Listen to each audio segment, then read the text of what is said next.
ایک خوبصورت شام تھی جب علی اور سارا پہلی بار ملے۔ ہوا میں ہلکی سی خنکی تھی اور آسمان پر سورج غروب ہونے کے قریب تھا۔ علی ایک کیفے میں اپنی پسندیدہ کتاب پڑھ رہا تھا اور سارا ایک قریب کی میز پر اپنی چائے کے ساتھ مہو خیال بیٹھی تھی۔ علی نے کتاب سے نظریں اٹھا کر دیکھا اور سارا کی طرف مسکراتے ہوئے کہا، یہ میری پسندیدہ کتاب ہے، کیا آپ نے کبھی پڑھی ہے؟ سارا نے مسکراتے ہوئے جواب دیا، یہ میری بھی پسندیدہ کتاب ہے۔ یہ ایک چھوٹا سا جملہ تھا لیکن اس نے دونوں کے دلوں میں ایک خاص احساس جگا دیا۔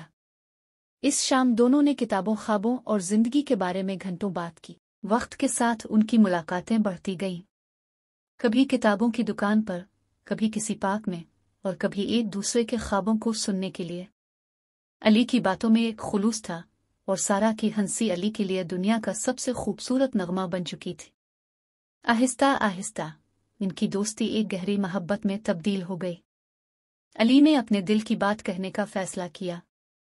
ایک شام جب دونوں ایک پارک میں بیٹھے تھے، علی نے ایک خوبصورت گلاب کا پھول نکالا اور سارا کو پیش کرتے ہوئے کہا، یہ پھول تمہارے لیے، کیونکہ تم میری زندگی کی سب سے خوبصورت چیز ہو۔ سارا کی آنکھوں میں آنسو آ گئے، لیکن یہ خوشی کے آنسو تھے۔ اس لمحے دونوں کو یقین ہو گیا کہ وہ ایک دوسرے کے لیے بنے ہیں۔ چند مہینے بعد علی نے سارا کو ایک خاص دن کے لیے تیار رہنے کو کہا۔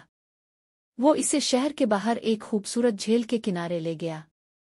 وہاں آسمان پر ستارے جگمگا رہے تھے اور جھیل کا پانی چاندنی میں چمک رہا تھا۔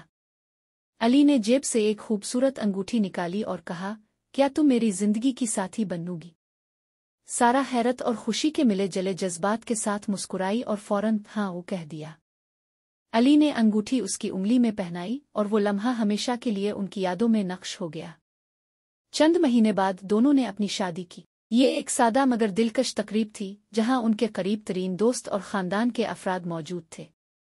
شادی کے بعد علی اور سارا نے اپنی زندگی کو ایک دوسرے کے خوابوں کو پورا کرنے اور محبت کے ہر لمحے کو جینے کے لیے وقف کر دیا۔